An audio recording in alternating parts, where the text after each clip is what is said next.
misturado com o ruído de chuva e uma mulher que mal se vê no espelho. Logo vemos que esta mulher, Sarah, vai trabalhar como babá. A menina, Carol, não fala com ela direito porque ainda está chateada pelo falecimento da última babá de quem gostava muito. Sarah pergunta sobre a bolinha que jogaram pela janela antes dela entrar, mas Carol corre. A jovem babá se troca por ter pego chuva, vendo que no quarto onde estava havia um boneco de palhaço que lhe deu arrepios, e ela o cobre. Logo ela se vira, vendo que a toalha que o encobria não o tapava completamente, a deixando ainda mais desconfortável. Com o passar do tempo e a escuridão que caía, a babá encerra a brincadeira com a menina e a põe para dormir no andar de cima. Depois de lavar a louça, em meio aos trovões, ela começa a ouvir passos e risos que a deixam curiosa. A bolinha cai pela escada. Alguém passa acima. Procurando por quem seria, ela vê que a menina não está em sua cama até encontrá-la embaixo dela, com o palhaço. Tentando se recobrar do susto, ela fala com sua chefe no telefone, dizendo que tudo parecia bem. Só não ficara no quarto de sua chefe, pois o boneco quase a matou do coração. A chefe fica confusa um instante, então gritando que sua filha não tem nenhum palhaço. Ouvimos o grito da menina e mostram o que fora feito com ela. Terminamos com imagens de uma epidemia de pessoas vestidas de palhaço que apareceram por ao menos 19 países, sendo indicado que das centenas de casos, autoridades realizaram apenas algumas prisões.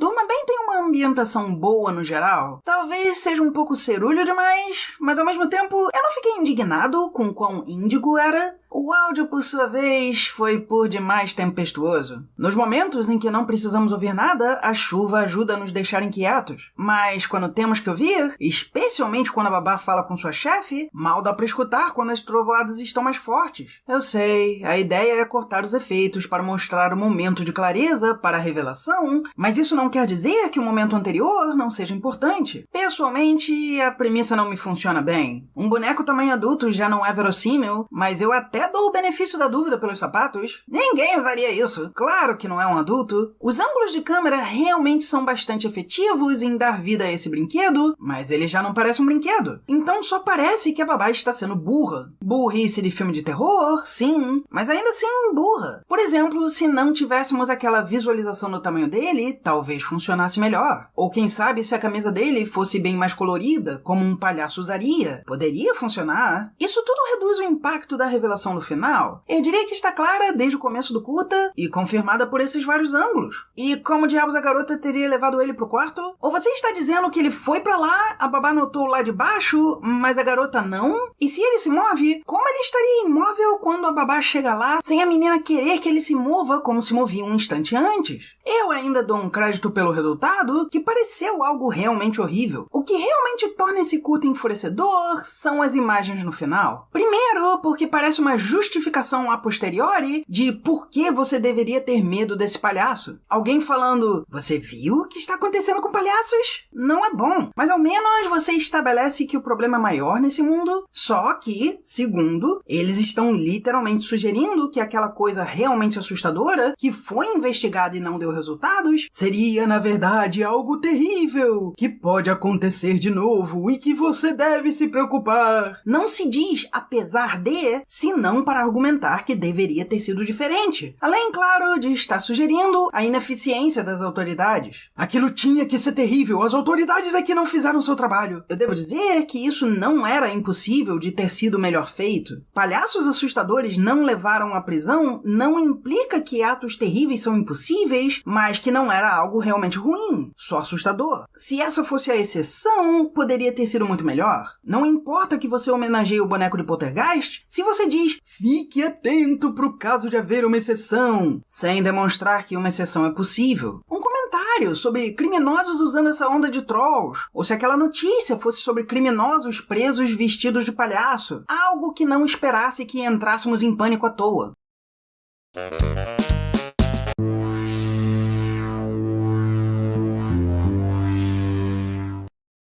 Me Miados sofridos de gato despertam nosso protagonista às 9h13 da manhã. Ele se levanta, mas não encontra seus óculos e sai sem eles. Chegando à sua aula, ele se senta e tenta acompanhar, sentindo dificuldade por não enxergar a louça do fundo da sala, então notando um homem do lado de fora. Em casa, ele procura novamente seus óculos, finalmente desistindo e pedindo algo em seu celular, então caindo no sono. Quando sua campainha o desperta, ele não encontra ninguém do lado de fora, mas uma lâmpada estoura dentro do apartamento. Antes que ele pudesse verificar, o entregador aparece na porta com sua entrega em mãos. Porta fechada, ele acende a luz, vendo o homem que vira antes, com um saco na cabeça. Rapidamente, ele vai para outro quarto, podendo ver a imagem de seu perseguidor logo atrás da porta fechada. O gato o distrai. A porta se abre o assustando e o fazendo cair para trás, vendo então que seu óculos estava embaixo da cama. E agora vendo, não havia ninguém. Durante um banho, a toalha onde seus óculos estavam é puxada. Ao sair, ele pisa sobre eles, e logo após ver a imagem embaçada de seus óculos quebrados, ele sente a mão de seu perseguidor segurando seu ombro.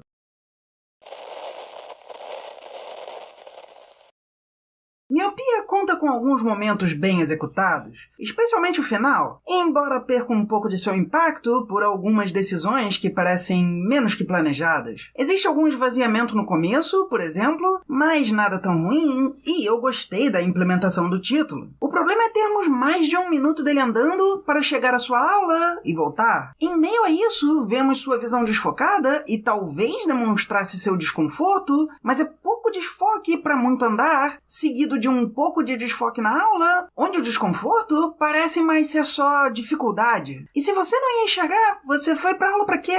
Tava com muita falta já? E aí, ainda mais tempo procurando os óculos em casa. As inconsistências, eu imagino, podem ser um problema para alguns. O gato que aparece sempre calmo, mas soa sempre arisco. A iluminação que perde uma lâmpada, mas continua igual, só acesa ou apagada. E o final, em que a criatura pode puxar uma toalha para derrubar o óculos, que não é a toalha que ele ia usar, mas não pode destruir o óculos. Pra mim, elas não são um problema tão grande. A ideia de um ser que você só pode ver por uma condição que não sabia poder ser benéfica, ou até que pode te atacar quando você não está enxergando bem, isso me funciona. Eu diria que se fosse um pouco mais curto e um pouco melhor trabalhado, teria tido mais impacto. Não me foi ruim mesmo assim.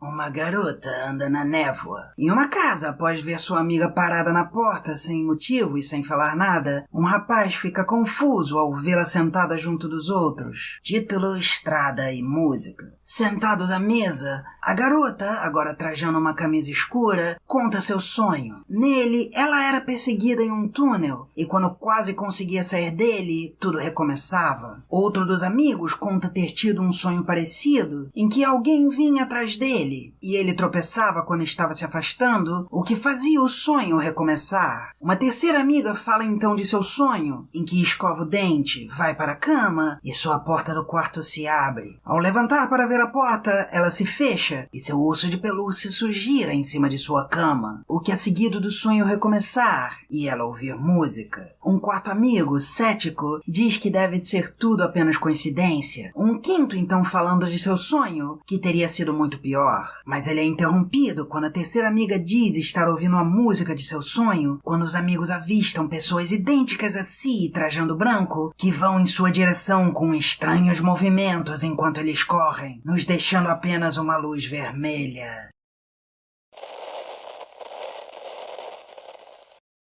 Nós mesmos é o único curta nessa lista que é mais pro lado amador. Tem estúdios associados, mas claramente estamos falando de atuação e produção menos que polidas. E isso é ótimo. Não quer dizer que eu não vou zoar, claro que sim. Mas antes de pôr a voz assustadora, vale a pena apontar que a questão muda. O que se espera de um aluno é totalmente diferente do que se espera de um profissional.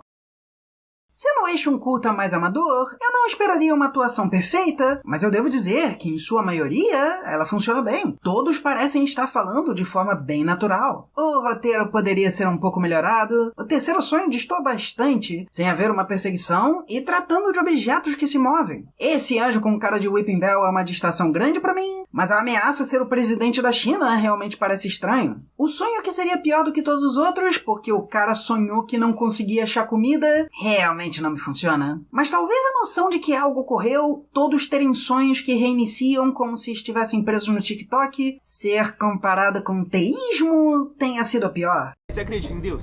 Acredito. Aham, e você já viu Deus? Não. Então como é que você acredita em uma coisa que você nunca viu? Porque Deus existe. Ah, finalmente, os fanáticos brasileiros podem se sentir representados. Claramente, eles vieram dizer que vocês falharam no teste do Nick Fury, e aí os agentes da Escudo vão pra cima. Eu particularmente gosto do uso de recursos simples, os movimentos inumanos, a repetição dos sonhos, as pessoas como seus perseguidores. E tudo termina numa rave. Então não tem como não gostar.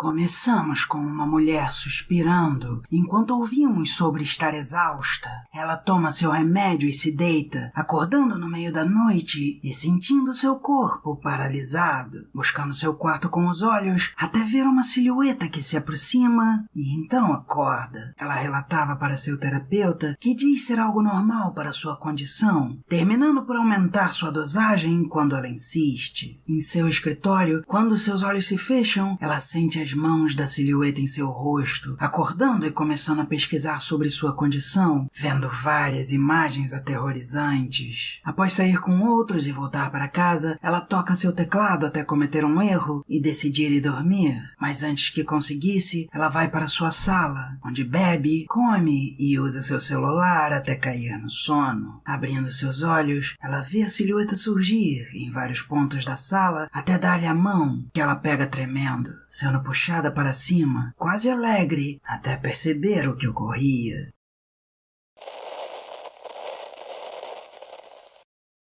Este talvez seja o melhor curta deste outubro. A atmosfera de desconforto é palpável por quase todo ele, além de não termos como saber se o que nos foi mostrado seria real ou não. De fato, a primeira vez que eu vi o terapeuta, eu pensei, vilão, tome o remédio na hora certa, viu? Eu não quero ficar esperando você ir dormir. E ele é careca, então ele poderia estar usando uma roupa. Ela cobrindo os cortes é bastante estúpido. Não tanto quanto interpretar ocorrências pacíficas como uma noite de crime, mas ainda é estúpido. Mas, claro, a voz do doutor fica menos notável, então talvez aquilo seja apenas uma alucinação, como a silhueta também seria. E vale destacar também os relatos de pessoas que sofrem de paralisia do sono no final, que meio que faz o oposto de durma bem, apontando que a situação real existe e forçando a audiência a confrontar os dois conceitos. Em vez de tenha medo, eles mostram por que teriam medo, permitindo ao público ter medo. Então, eu recomendo. Anos atrás, tendo apenas as opções dos canais de TV aberta, As Paquitas!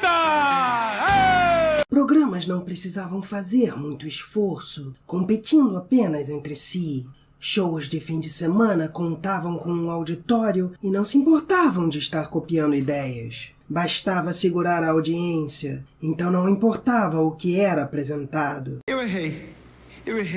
Talvez devesse ter visto a matéria, mas seria impossível ver a matéria. Depois de anos chefiado pelo dono do canal, Qual é a razão?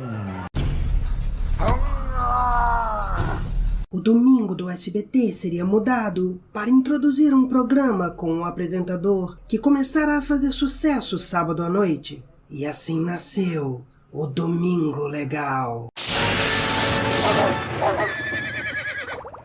E dentro de suas muitas horas, o quadro Lendas Urbanas.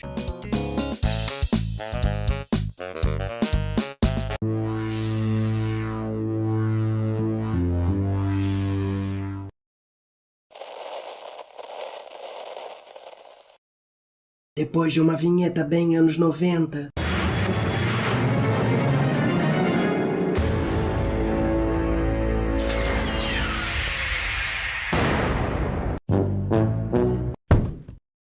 naquela época que ninguém sabia que o SBT copiava a vinheta da NBC e da CBS, o vídeo começa com opiniões de pessoas na rua, provavelmente para aumentar a credibilidade do troço que chamam de lenda urbana. Muito, muito horrível, eu tenho muito medo, mas eu acredito sim. Não é tão ruim quanto a noite de crime de Durma Bem, eu suponho. O narrador diz que após tragédias, espíritos ficam às vezes presos em tais locais. Neste caso, por ter parte de si presos. Vemos crianças que precisam plantar uma árvore e acompanhar seu crescimento para a escola. Elas descobrem uma caixa ao cavar o buraco no jardim, então...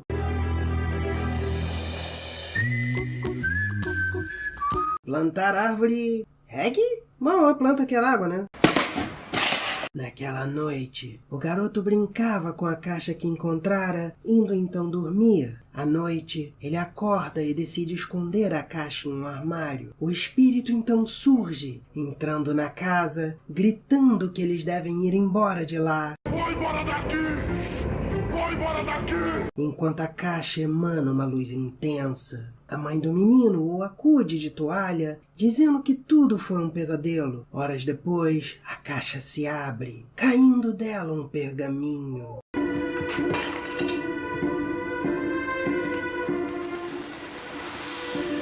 Estamos há 30 anos presos aqui. Sei que você vai dar um jeito. A caixa nos ajude. No dia seguinte, os colegas vão à casa dele e ele conta o que ocorrera. Eles decidem então ir pesquisar na internet, surpreendentemente boa para os anos 90, e a menina fala sobre o nome antigo do lugar, então sentindo que não estavam sozinhos. As crianças concluem que a caixa é a mesma em que um homem colocara os ossos do filho que roubara do cemitério. Ao se perguntarem o que deviam fazer, o menino surge no computador para dizer-lhes o que fazer. O espírito que gritara então surgindo em seu lugar. Antes que saíssem, o espírito surge para impedi-los, mas é atrapalhado pelo garoto fantasma, que segura sua manga. Eles pegam a caixa e correm, encontrando a mãe do garoto e dizendo que querem ir para qualquer lugar bem longe de lá. O espírito os segue. As crianças explicam para a mãe que dirige a noite toda até um lugar abandonado e bastante distante. O narrador diz que o garoto iria jogar a caixa no abismo para destruí-la, mas o fantasma surge.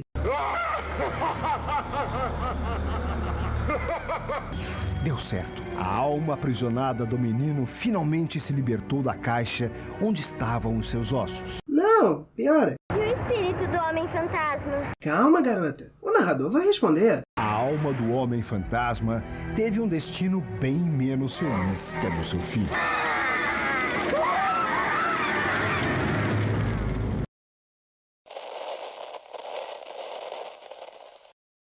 Mas sim, o narrador responde à garota, porque não podemos deixar de explicar. Aliás, não podemos nem dizer que ele foi pro inferno, ou mudar o efeito no fantasma mau. E o narrador ainda fala que ele fugiu com os ossos do menino porque ele o mantinha prisioneiro desde antes de morrer. Ele já mantinha o menino como prisioneiro, muito antes de ele morrer. Tá, Gugu, vamos fingir que isso não seja uma implicação enorme de maus tratos. Não que eu acho que devessem mostrá-los, mas ou isso era pra ser uma forma de obsessão que eles não mostram, ele só é visto um pouco sendo violento e bastante sendo mal educado. Vai embora daqui! Vai embora daqui! Mas isso é um programa de família. Ou era pra toda violência ser mais implícita, só que eles falam claramente que ele retirou os ossos dele do cemitério. Então, se fosse isso, ninguém teria percebido os maus tratos, já que ele era só ossos, ou um corpo bastante desfeito. Para ver sinais de violência, precisamos de um corpo.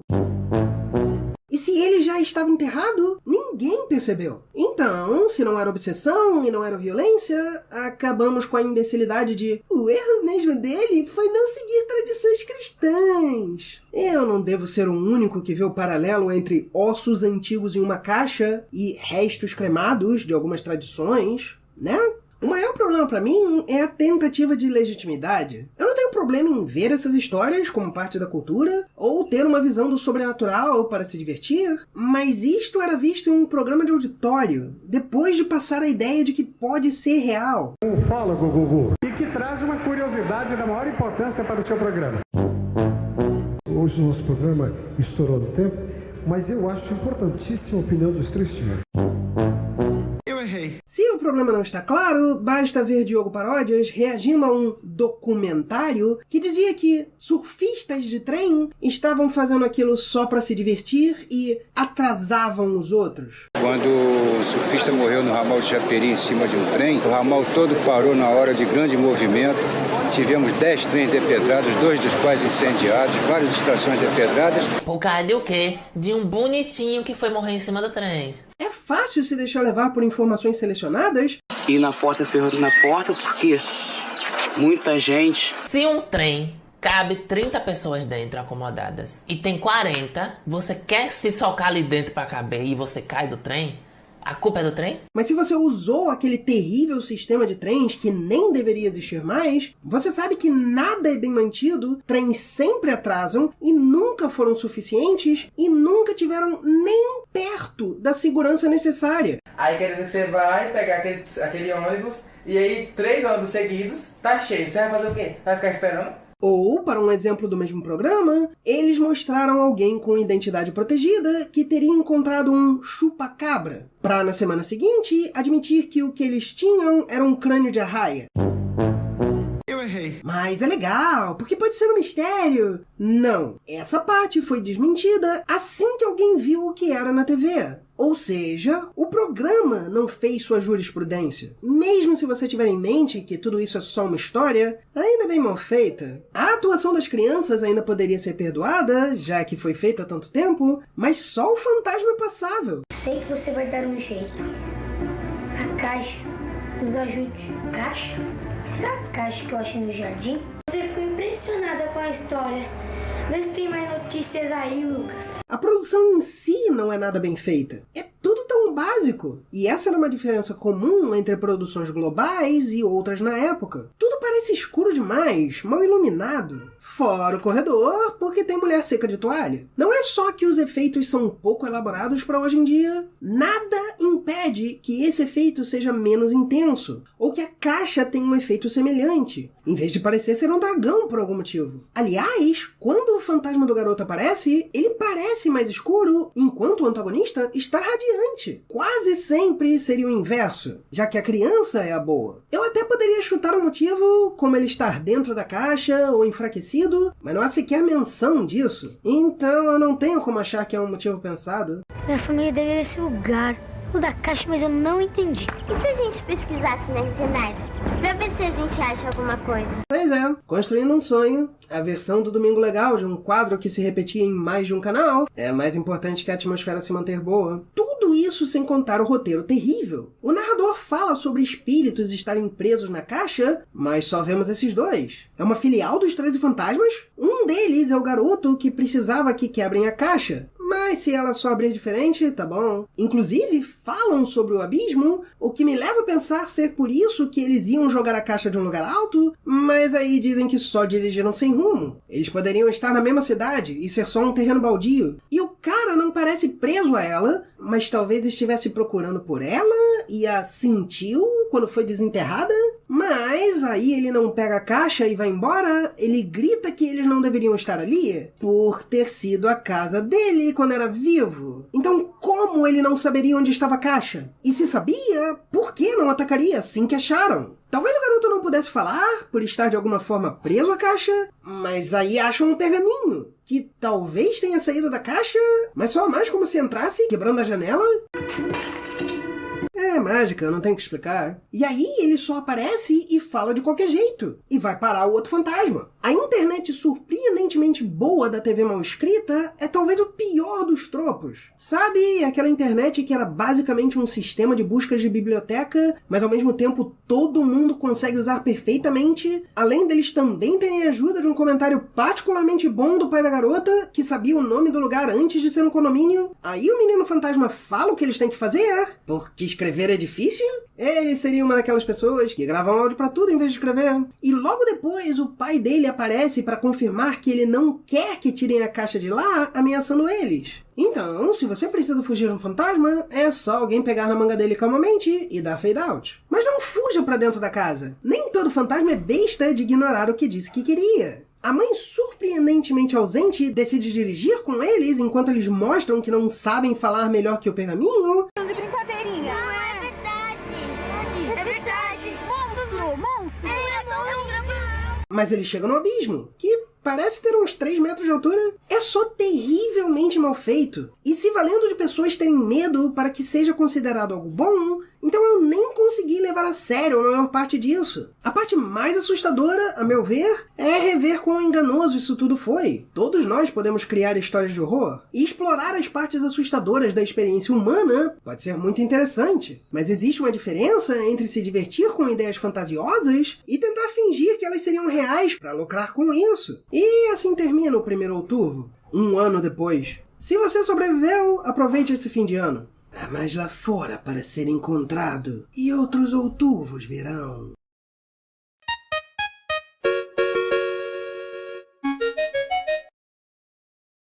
Obrigado por assistir. Assine o canal e toque no sininho para receber mais notificações e considere se tornar membro para ajudar a produção dos próximos vídeos.